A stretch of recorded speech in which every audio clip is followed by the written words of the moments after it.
അന്തരിച്ച ജനപ്രിയ ഗായിക എസ് ജാനകിക്ക് തപസ്യ കലാസാഹിത്യവേദിയുടെ സ്മരണാഞ്ജലി. തപസ്യ വാർഷികോത്സവമാണ് ജനകീയ ഓർമ്മകൾക്കായി മാറ്റിവെച്ചത്.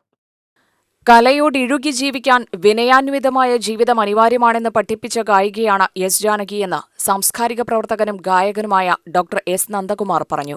ഭാവവ്യത്യാസമില്ലാതെ ആലപിക്കുമ്പോഴും ഭാവങ്ങൾക്ക് സ്വരം പകർന്ന ഗായികയാണ് എസ് ജാനകി. വിവിധ ഭാഷകളിൽ ആലാപന മാധുര്യം കൊണ്ട് ആരാധകരുണ്ടായ ഗായികയാണ് ജാനകി. വിവിധ തലമുറകൾക്കൊപ്പം പാടി വിവിധ തലമുറകൾക്ക് സ്വരഭാവം പകർന്ന ജാനകി തലമുറകൾക്ക് പാഠപുസ്തകമാണെന്നും നന്ദകുമാർ അനുസ്മരിച്ചു.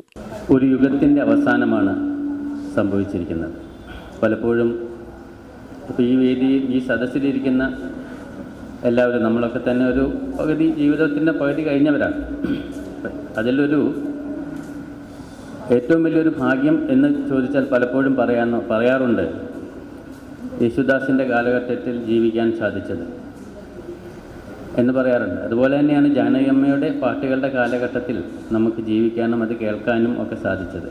അതുപോലെ ദേവരാജ മാസ്റ്ററുടെ കാലഘട്ടത്തിൽ ജീവിക്കാൻ സാധിച്ചത്. അങ്ങനെ സാഹിത്യത്തിൻ്റെയും സംഗീതത്തിൻ്റെയും ഏറ്റവും ഒരു മൂർധന്യാവസ്ഥയിലിരിക്കുന്ന ഒരു കാലഘട്ടത്തിൽ കാരണം അത് സമൂഹത്തിൻ്റെ ആവശ്യമായിരുന്നു ആ കാലഘട്ടം.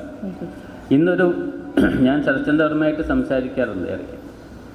അപ്പം ഈ വയലാർ പോലൊരു കവിയുടെ ആവശ്യം ഈ 2026 ഉണ്ടോയെന്ന് ചോദിച്ചാൽ ഇല്ല എന്ന് പറയും. വയലാർ ഒരു കവിത എഴുതിയാൽ അത് കേൾക്കാൻ ആളുണ്ടാവില്ല. ദേവരാജൻ മാഷിൻ്റെ സന്യാസിനി പോലൊരു പാട്ട് കേൾക്കാൻ ആൾക്കാരുണ്ടാവില്ല.